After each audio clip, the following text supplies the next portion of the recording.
Hello everyone, thank you so much for joining me today.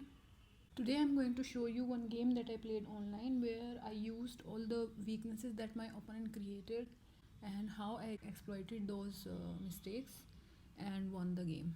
So let's start. I have the white pieces. I started with the king pawn opening. Idea behind this move, first move, is to get some central control over the squares d5 and f5 and open the bishop eventually, depending on the position, depending on the opening, to bring back the king to safety.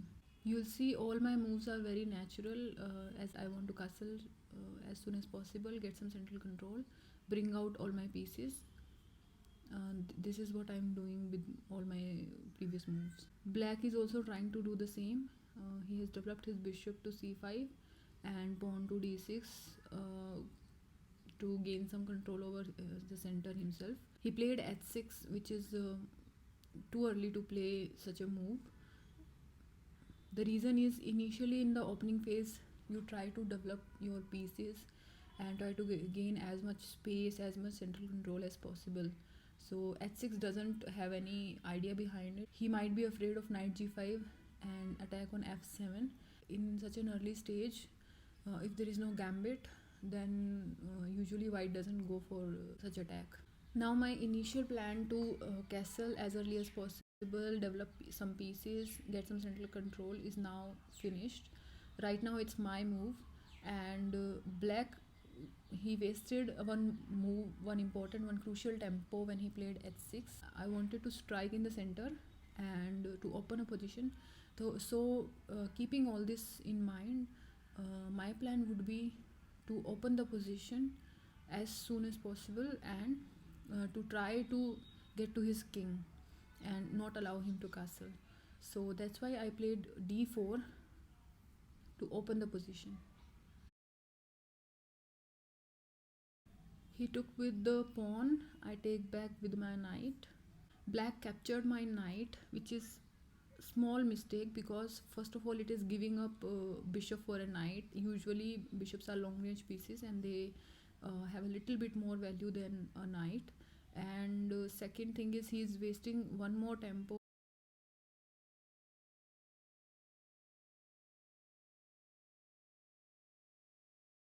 I capture back. True to what he was playing from the beginning, my opponent again wastes one more tempo by playing one pawn move, which is weakening his own square. So this is what I was telling you in the beginning, that the opponent is creating weaknesses in his camp. So with this move c5, first of all, he has not castled yet. So he needs one move to castle. Second, with c5, the pawn on d6 is very weak, as well as the square on d5. The pawn on d6 is extremely weak and it will be a target in the future. And second thing is, the square on d5 is weak.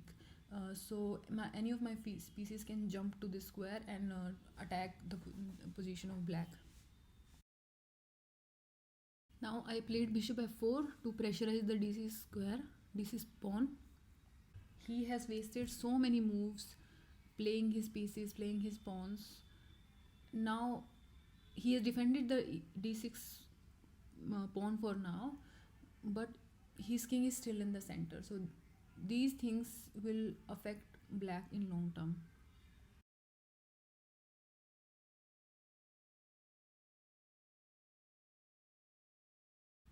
Bishop b5 check.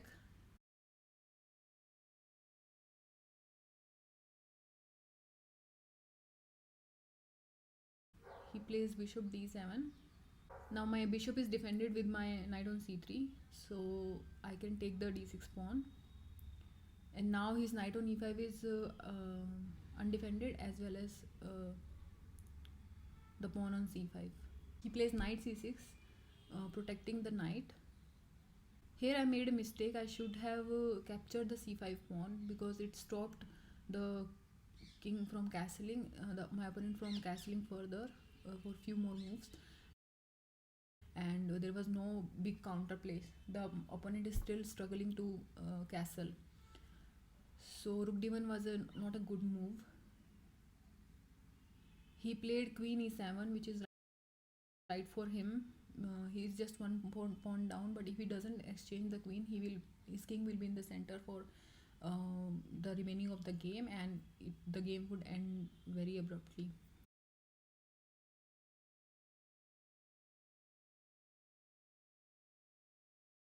I played e5 to support the queen and get a passer pawn.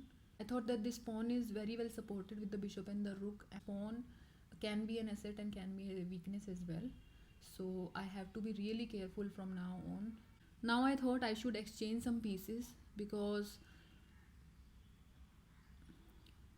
if he has more pieces, there are more chances that he would capture back my pawn on d6, and the game would be more equal. From then it would be difficult to win without this pawn. So that's why I tried to exchange some pieces. I played knight d5. We exchanged one knight. Now the problem with this move is that it is not tactically correct. He could go knight b4. I thought I would play rook into c5, and I am defending the b5 bishop with the rook. But the thing is, now the rook has to stay on the fifth rank to protect this bishop, and he can attack my rook by playing b6. And now there are very few squares available for my rook, and eventually my rook has to leave the fifth rank, and I would have lost my bishop here. So he missed his chance.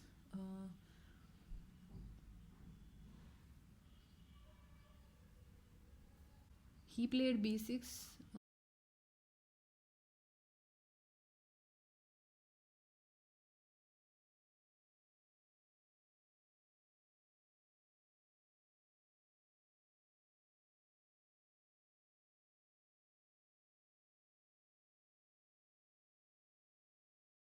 Now I played h4 to protect from back rank mates.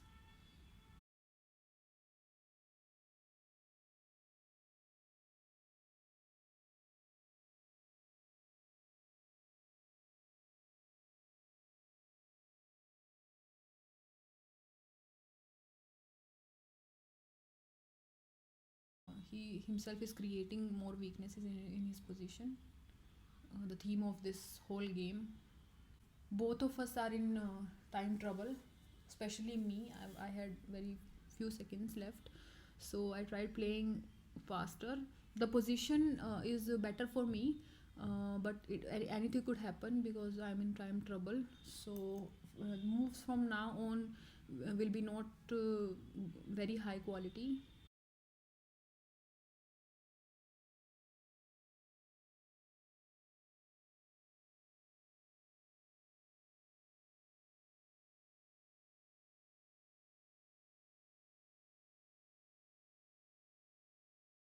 So my opponent blundered at this point. He didn't protect the knight. From here on, I think I'm a piece up, and you can enjoy the rest of the game. It doesn't need much commentary. We both in time scramble made few mistakes here and there, and eventually I managed to win.